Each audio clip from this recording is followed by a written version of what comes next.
what's up you guys? This is Steffi aka In My Humble Opinion and welcome back to another Fan Reactor Friday video. In today's video, I'm going to be watching Season 1, Episode 5 of Euphoria. We are now crossing the halfway point.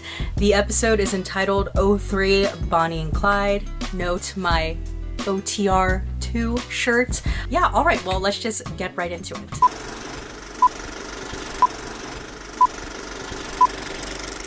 Maddy knew who she was from a very early age. Maddy times. Oh, is this like a dance competition? This is a dance competition.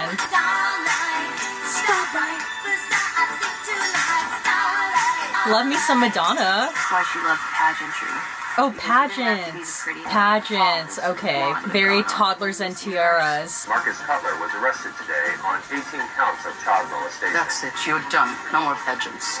This is sick. Oh, okay. But then she realized how much she liked not doing anything. She never really had any desire to have a career or job. Her mother was honest. She quickly realized that there are two kinds of people in the world. The people who sit in the chairs with their feet in the footbath, and the people who kneel in front of the footbath. That's a very Jennifer Lopez Hustlers. There's two kinds of people in this world. The people who dance at the club or the ones throwing the money. She used to sit and study the women who came in.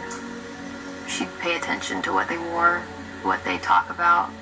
And what she realized was that none of them actually did anything. Because this was the environment she grew up around, I guess she like developed this idea of what a woman's role is in this world by being around these kinds of women on a day-to-day basis. I mean, like, you know, not to judge, but that's their life, but... When she was 14 on vacation in Panama City Beach, she met a guy who was like 40.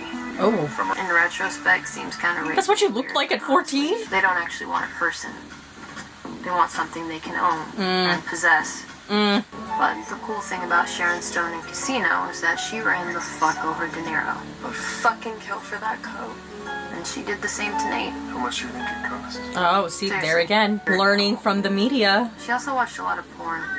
But if you analyze it really closely, there were a ton. Educational purposes. Oh my god, this is very akin to Hustlers. We have like the fur coat moment and this idea of women having some sort of power over men by using their sexuality. Who lived on Oak Street, the hot dude who ran the roller rink. Oh my, girl. But honestly, those were all times when Nate and her were on a break. So technically she's not cheating. Times Maddy fantasized about punching Nate. But because it wasn't the violence that scared her, it was the fact that she knew no matter what he did, she'd still love him. Oh, girl, yikes. That is a toxic relationship. So, Jules slept over last night? Are you two in a relationship? Yeah, kinda. It may not matter what I think, but I really like her. Oh, that's good. Okay, I'm glad this wasn't gonna be like a, why you gay? Rue actually has like a really supportive like family unit. Like she has a good sister, good mom. Jules? How bad does it hurt? It didn't hurt like at all. All good, I love you, Rue. There's no fucking way I'm doing that. Oh god. Exactly where the holdup is. Oh, I was like, why the fuck does it say rules? It's Jules and Rue put together. Okay, sorry. I was like, what the hell? Oh my god, he looks like he's about ready to pass out. Ah! He's gonna throw up. What are you, the Unabomber? What are you, a dominatrix? But since Nate choked her, Maddy woke up 3 hours early, applied more concealer than a burn victim, and tried her best to cover up. She also suffered from a drop in serotonin from the Molly she took at the carnival, got depressed, and therefore hadn't had anything to eat or drink the entire weekend. Oh shit. Maddy! Whoa, okay. She's in here! There is no bruising on my neck. Paramedics saw it. Yeah, well, they're lying. This principal, oh my god, he has truly seen it all. Oh my god, look at her like sweating. He does not look well. Look, Nate's gay. I'm being serious, Barbara. No, I'm telling you, like, Nate's actually gay. That's why Maddy was upset. What new girl? The one who cut herself? Oh god, wow. News gets around. Mr. Jacobs, would you please come with me? What? It's a witch hunt! Found all that gay porn on his phone. I told you that. You did? When? At the carnival. Okay, Lexi, never repeat that because literally none of it's true. Oh my god. I just like you. Kind of thought you liked me. I Oh. do. I have a boyfriend. Please don't say anything. I promise not to say anything. Can we hang out again? Oh my god, what if she's gonna have a boyfriend in high school and a boyfriend in college? Did I like do something? I don't know, Ethan, did you? Poor Ethan though. Luke Caston was a fucking god. I mean, he graduated years ago. People still talk about him. He's the biggest dick I've ever seen. I love how they're like now gal pals. Her and her like client. But no matter how cool or sexy or smart you think a guy is, they're actually just fucking pathetic. It's true, kitten queen. I put a body harness on my Amazon wish list. I'm gonna need you to buy it for me. Yes, kitten queen. How much money does that man have? Like, There's nothing more powerful than a fat girl who doesn't give a fuck. You should see me in the crowd. wow, okay, a Billie Eilish musical moment. You should see me. Wasn't that the man who worked at the store? You get off work at 7. You wanna hang out? Oh, poor Ethan. So it appears that your son and Miss Perez had a physical altercation on Saturday night in which he allegedly strangled her. Multiple. He's like, oh, phew, not me. I would like to talk to the Perez family. Actually, Mr. Jacobs, I think it'd be best for you to speak to your son before we take him to the station. Oh, yikes. Did you do it? Yeah, that look says it all right there. Well, Fucking liar. you need to stay composed. Don't get angry, don't make a scene. You walk out of the school with your head held high. You walk out first. I'm right behind you. Wow, the father knows how to present themselves in a way. All about that image construction. What's sad is it's her mom that has to be the one to be like, no, we're pressing charges. But, I mean, she's weak to him, so... Oh! Oh! Oh my gosh. Jules and this family. Come on, Rue, you're smart. Put 2 and 2 together. I had my first kiss at the age of 12. With a boy I didn't really like, but I just wanted to get it over with. Oh my god, 12-year-olds are vaping? What the hell? I ate 2 Xanny bars, drank a beer, which is super dangerous, and lost my virginity. Wow, it is like crazy how much male nudity there is on this show. I feel like they're trying to do some retroactive balancing here. I need you to remove your sweater now, and if you don't, we will remove it for you. Really, bitch? How? Please, relax. Oh my gosh. Wow. Oh my god, girl. This is sad. I know you're really upset right now, and you don't want to hear this. But trust me when I tell you that the person that did this doesn't love you. Oh.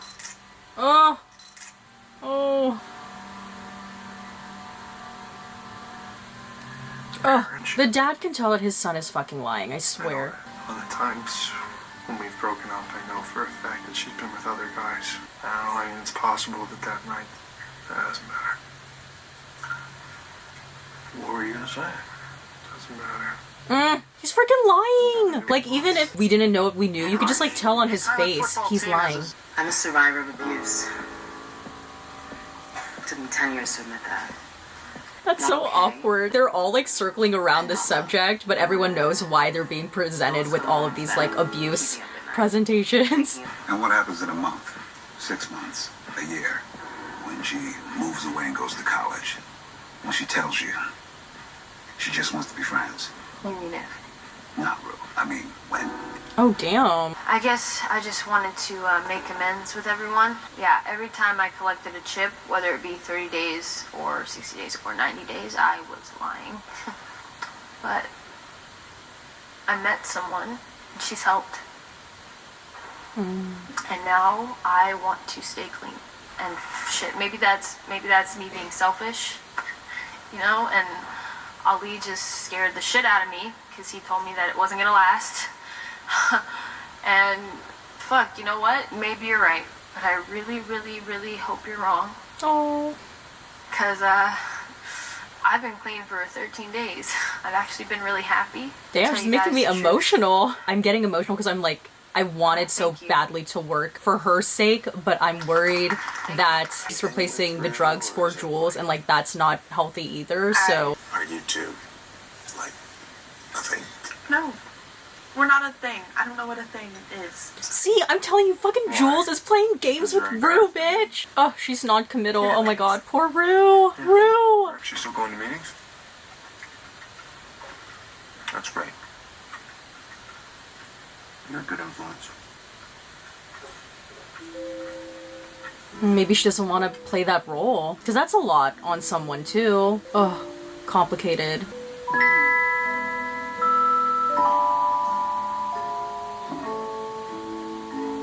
Oh, I like this friendship too. She actually has good people around her, which works in her favor. Because like, ooh, God forbid, like she was like this, and then she had shitty people around her. No chance. I don't know if your brain is all scrambled from like all the Molly you take, but I never said that. If you spread a lie like that, I will fucking come for you. Wow, Maddy and Nate are like a lot too. I'm really sorry about what happened the other night at the carnival. It's okay. No, I should have said something to Nate. You made me feel like you weren't proud to be my boyfriend. Yeah, honestly, like she fucking drank that fish at that frat party for you and with you, so I don't think I'm like good enough yet to just do music. But that's like my dream, you know, or whatever. Oh, I love when people have these conversations. Like, what's your dream? You look like you're creative or something. You know? Creative. Yeah. I'm a I don't know, writer. Look, if you want to hook up, we can hook up. No, he's trying to have a conversation with you. I was just making conversation. I mean, that's my point. You don't really have to.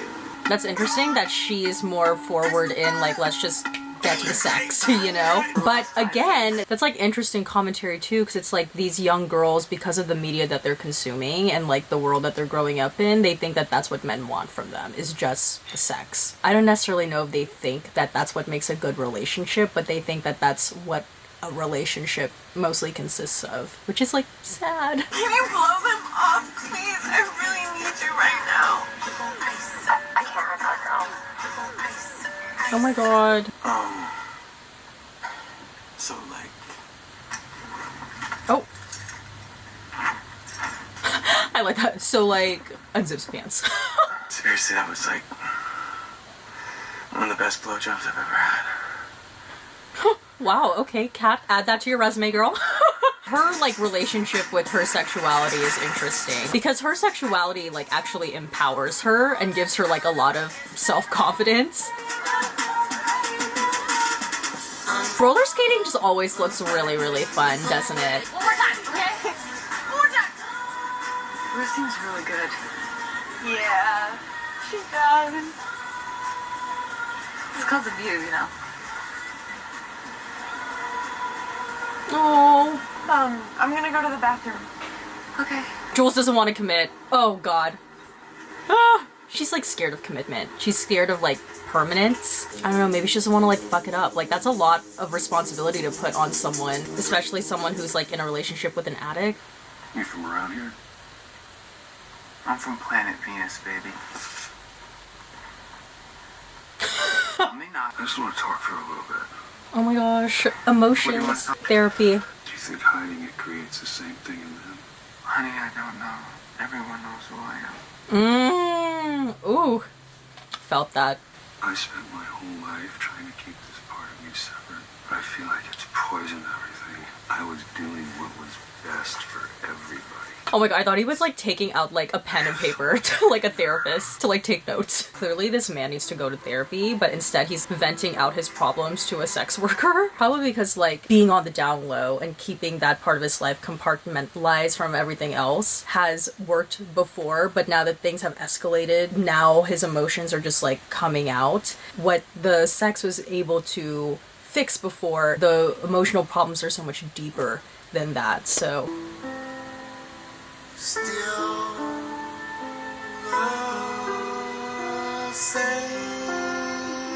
I love these scenes where it's like them kind of just being able to be young, riding their bikes. I really do feel like the riding of the bikes represents like innocence and youth.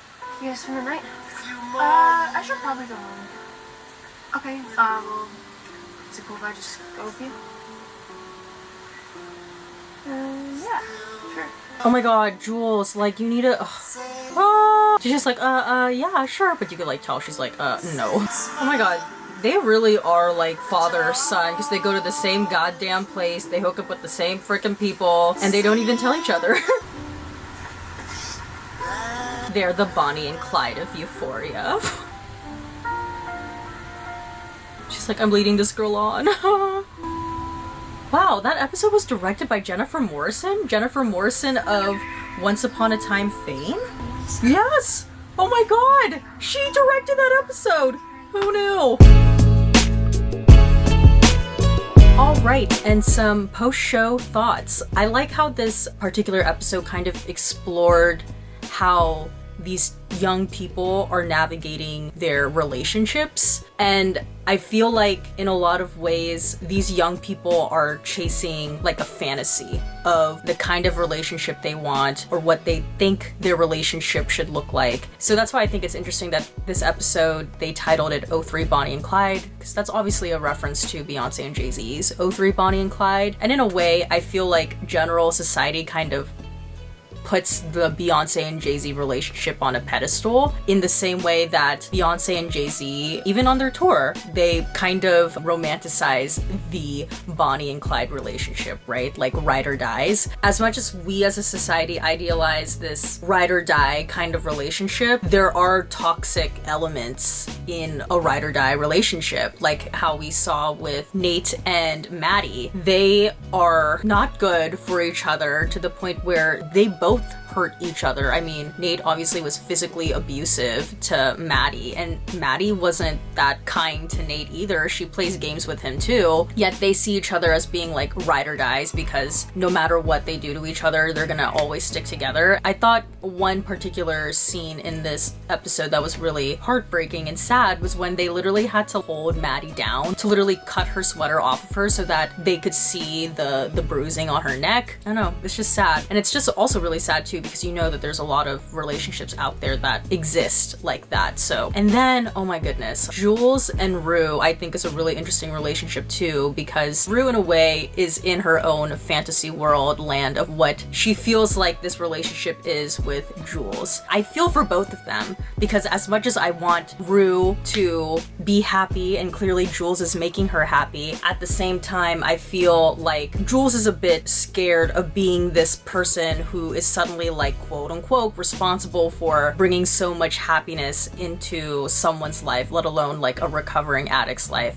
And you know, it's a lot to ask for someone who's in a relationship with an addict because they more or less inevitably end up being the person that's going to have to take care of the addict, and it's a huge responsibility that I just feel like Jules is not quite sure she wants. And I think the sad part about it is she's not being upfront with Rue about her feelings. Like towards the end of the episode when Jules clearly like wanted to go home by herself, but she allowed Rue to tag along, yet she's caught in between like a tough place because she doesn't want to upset Rue, because if she upsets Rue, then that might lead Rue to another drug binge. So yeah, that's a very complicated relationship as well. I also think too, the run-in that Nate's dad had with the sex worker and the conversation he was having about how he's tried to compartmentalize that part of his life, him being secretly attracted to men, has more or less poisoned his life in a way because he's seeing the effects that is now having on his son. That idea just also makes me really sad too, because it just goes to show that if we just don't allow people to just be and they try to like hide those parts of themselves, they inevitably not only end up hurting themselves, but it trickles down and affects like other people. So I don't know, it's just like, wow, really messed up world that we're living in. But yeah, this was another solid episode.